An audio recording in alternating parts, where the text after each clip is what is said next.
Hey, Tre Ford here, quarterback for the Edmonton Elks. Here with my boy Bo. We're about to do a little ride along. Let's get it. So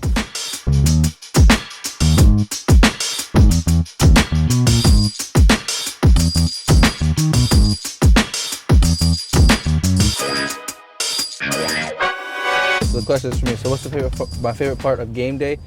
Honestly, it's after the game, because the worst part is the warm-up. When you're out there warming up before the game, it's the worst part. You just want to get the kickoff and get the game started. Obviously, playing the game is the fun part, but then after, when you win, there's nothing like after the game when you got a W. Nothing like it. Man, wait till you're 34. You're gonna hate that warm-up even more. Yeah. Because you go to the game, you're like, let's figure out what hurts today. Like, yeah. Oh, knees are kind of sore today. You know what? Oh, I gotta warm the shoulder a little bit more. Trust me, it gets worse. All right, here we go. Let's see. If you couldn't play football professionally, what other sport or profession would you pursue? All right, I'm a little too confident in my abilities in other sports. You know what I'm saying? Yeah. But I do think I would be an amazing bullpen catcher in baseball. Okay, the reason I say that is because that's the easiest job in the world. You sit back there, just great ball, man. Talk to everybody in the stands a little bit, you know. If you're a single guy, you're over there flirting with the lady in the stands, like, yeah, I might go in one day, but probably not. Yeah, when you started with I'm too confident, I thought you were gonna say the NBA, and I was like, you know, we're both not tall. We are not doing that. I'm definitely not. I'd be Brian Scalabrine in the corner, just like, hey man, if you need me, I'm here. If you need me, I'm here. There you go. Throw me the ball. All right, what do we got here? Share a funny locker room story that is safe to share. Uh-oh. Okay.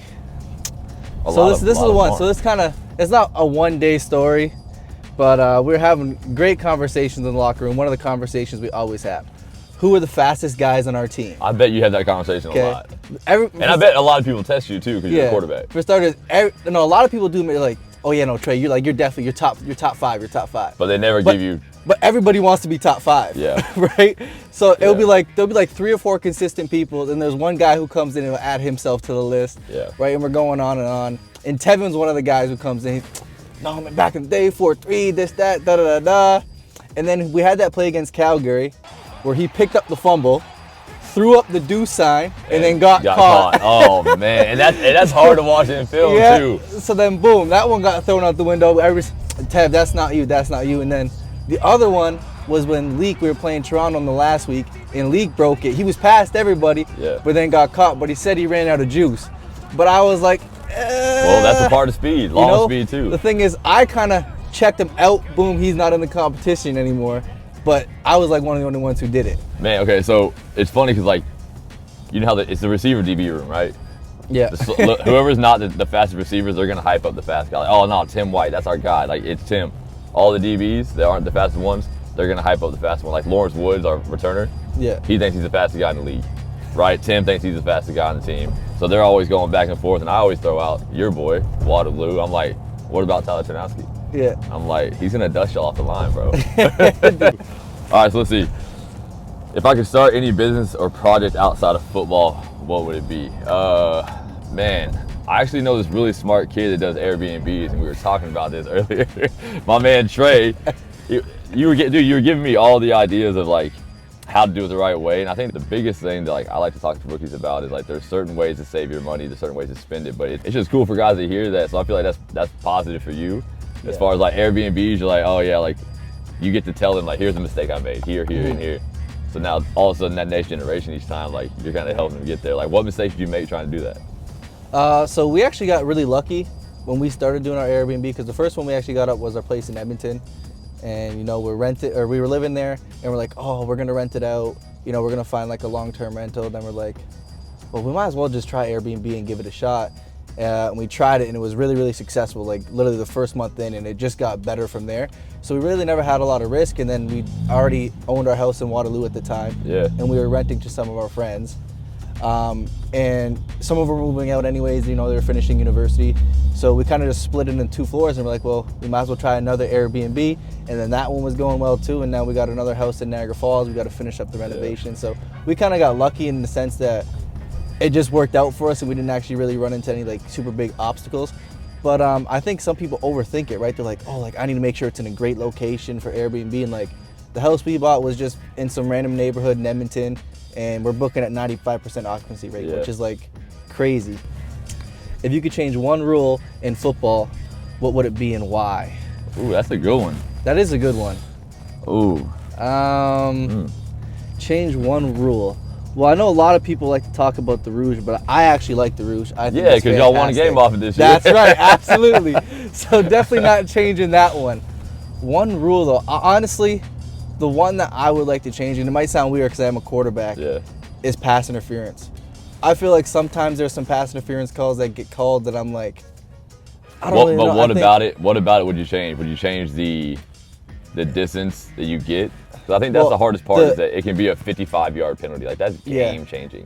I'm not so worried about the actual spot of the foul. I think it's a bad call when the receiver's already gone and the ball's thrown like 10 yards short and the DB's running and the receiver tries to come back, but like, how is the DB? That's the one I don't like. Yeah, okay, see, that's it. Because like Tom Brady talked about, he's like, the worst penalty in football, and it's going to get called every time, is a quarterback underthrowing the ball. Yeah. And no matter what, the DB's chasing, right? Like, if it's me to Mo right here, and I'm 3 yards behind and I'm chasing, all of a sudden he just instantly stops his feet, jumps.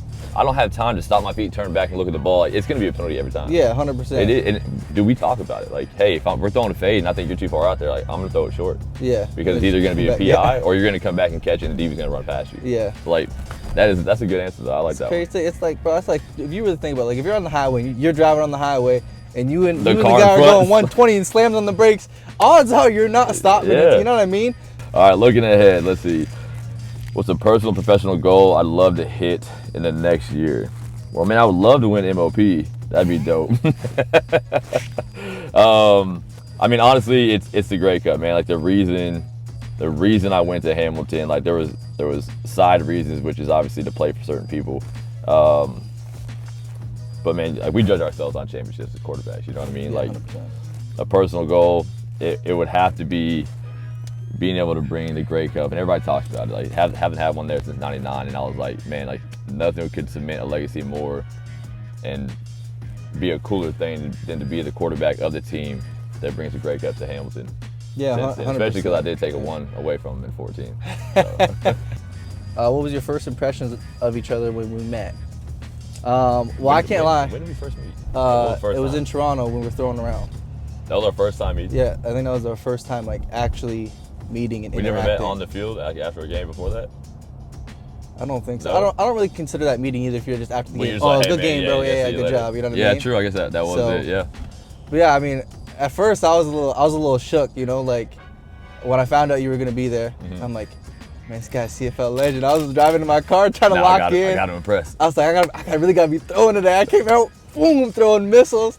And I was like, because I seen you and Claros both throwing, I'm like, they're not trying to throw it as hard as me. I said, I really feel like I'm out here trying to prove something. I got to relax a little bit, right? Yeah. I was trying to show off a little bit, but like, no, you guys are like cool, relaxed guys. You know what I mean? Like, really down to earth, which like I feel like a lot of people don't actually think about. You know what I mean? I think everybody's just like, oh, like he's probably so intense in everything he does, right? But like, it's cool to see you guys can also lean back and like relax. You know what I mean? The only impression anybody gets of you is basically, you know, this is the coolest thing people are going to get to see about us, right? Yeah. Like, they usually get you either before the game, after the game, and it's like, all right, after a win you're going to be happy, after a loss you're going to be pissed. Yeah. Right? So like, oh, this is who this guy is. But like, when you actually get to break us down, take the helmet off, take the jersey off, and like go kick it with it, especially like when we're training, like as athletes, that's our favorite time. Yeah. But man, my first impression I still remember is you come over there, Zach's, you know, still stretching over there, you come over like, hey, ball, throw it to you. I was like, all right, cool. That first ball came and I caught it. I was like, yo, hold up, bro. Like, all right, I know you're young, you got a nice arm, man. Like, all right, let's chill out, let me warm up a little bit. Next one came, boom. I was like, nope. I looked at the receiver, I was like, hey, come here. I was like, you trying to throw the ball away? I'm not about to break my finger right now. When you're not on the field, how do you spend your downtime? Any hobbies or pastimes that might surprise people? Well, so a big one right now, doing Airbnb and everything is house renovations. Yeah. What's actually enjoying, I mean, I feel like it might surprise people because I know how to do a lot of stuff, plumbing, electrical, you actually do it though. Tiling, like, yeah. You're the guy, you're on your hands and knees getting it all done though. Yeah, so there's that, and then big video game guy when I do get the chance, right? If I'm out with the daughter or doing house renovations, playing video games. Call of Duty and 2K. Those are the two big ones. Yeah. So my boys are like, man, you got to start streaming. Like, people want to tune in to watch, chat about football, and then watch the game. And I'm like, That's a money-making opportunity, You know, man. But so- as a quarterback, you open yourself up to so much criticism by doing that. Yeah. Right? Like, look at Kyler Murray. Like, everybody's like, oh, Call of Duty's coming out. His record's going to go to trash. Like, I don't know. But if you can do it and you win at the same time, like, there's a big money-making opportunity right there. Yeah, 100%. So just big shout out to the COD people. 1.58 KD right now, and I don't even play that much, but I need to get a little bit better. All right, Bo, share a piece of advice. Well, all right, share a piece of advice that I would give to Trey. And Trey, what's one piece of advice that you'd like to give to Bo? Piece of advice I'd like to give you. Let's see. I think because of the situation you're going through and the situation I've been a part of, but I've been on both sides of it now. Because I was a young guy, replacing an older quarterback, a vet, a great quarterback in Drew Tate and Kevin Glenn. And now, I've had a guy take my job and Jake, been replaced by, Taylor midseason. I think the big piece of advice I would say is like, because everybody asked me like, hey, like, when it happened this year with Taylor, and then you came back in after he got, knocked out of the game, were you mad? Was it, what was it that like drove you to like be great in that last stretch of games? And I was like, man, I just stayed true to my process. And that sounds cliche, but the one thing I think is like, when they decided to put Taylor in, I was like, man, I got to take a step back and allow him to take the team over. Yeah. Right? Like, you don't have to be me. You don't need to be me. You don't need to be, any other quarterback in the league. Like, you got to be yourself. You got to be Taylor Powell when you're doing it. Like, be true and authentic to who you are. And that's going to come off to everybody. If you try to be fake, everybody's going to see it right away. Yeah. Right? Because the biggest thing is when you go from Trey as the backup to Trey as the franchise guy, the starter, if it's a different person, people are going to see They're that. going to see 100%. Right? Yeah. So if you stay the same person you are, so like right now I'd say the advice is be the person you want to be when you're the guy. Yeah. Right? So that when you are the guy and it's very apparent you're the franchise guy and everybody's behind you, everybody's gonna be like, yeah, well, that's just who Trey is, man. Yeah. Like, he's always stayed true to himself, and he doesn't talk to me any different now that he's a starter compared to when he was a backup. Okay. Yeah. Yeah, no, that's good advice. I'll definitely take that. I mean, I don't know what advice I'm supposed to give you, especially about, when it comes to football, because Man, I always take it. You're 10 years down the road, right where I want to be, right? Yeah. So the only advice I feel like I can really give you is go start that Airbnb business and get it going. I feel like that's the only advice I can really give you. I like it, man. Here, we'll both do this last one together. All right, let's do this. Let's go choose one word to describe what football means to you and explain why. That's tough. Yeah. Especially do right off the rip. Well, I feel like, if you would have asked me like 3-4 years ago, I actually would have said football probably just my life, because like everything I That's did literally the word I was thinking of. was Life. for football, right? Yeah. But then like got married, had a kid, and now there are things that I prioritize more than football, right? Yeah. So like I got family, so like it's tough. Like, what's one word? I don't know. It's tough to get one word that describes it all, because it's such a big aspect in our lives. Like, I feel like life's the only thing that our entire life. Yeah. Yeah, that's tough, man. Like, the first word that came to my mind is life, and as soon as I think about that, I'm like, like my wife, my girls, like, you know what I mean? Like, if I had to make a decision on playing football or being with them, like, I'm choosing them every single time. Yeah. You know what I mean? Like, so I would say throughout my entire life, it's just been motivating. You know what I mean? Like, football has given us not only a platform, but like it's given us the ability to be a better person, because we learn discipline at a young age. We learn if we're not good at something, what do? You try to go get better at it. You know what I mean? Like, I think because of football, there's never been a moment where I pick up a ball or any piece of sporting equipment. If I'm not good at it, I'm about to get addicted to that sport, because I'm gonna find a way to get good at it. You know what I mean? Like, it's not gonna take long. I'm gonna be there quick, but I do not like not being good at a sport. You know what I mean? So I feel like that's what I would say with football. Yeah, like I'm still trying to think about it. I don't really know. Like, the thing I don't like about football being life is like the game doesn't love anybody. Yeah. You know what I mean? It doesn't matter how many hours you put into it, right? Like, you can still go out there and lose, right? Like, the game does not care about you. But my family does, you know what I mean? Yeah. So it's like, I don't know, I would definitely say football's a constant, right? I feel like it's always been there for me, I think it's capable of picking me up too, when I am going through bad times or whatever it is, and you're able to go out there and get a win, right? Yeah. I think that kind of stuff is crucial. So I would just say it's constant for me. It's Yeah, that's a consistent good one. and it's there. I like that.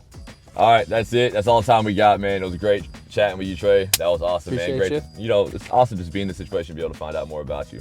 Hope you guys liked it too. Make sure you hit us up on socials, and we'll try to teach Mo how to be a better driver.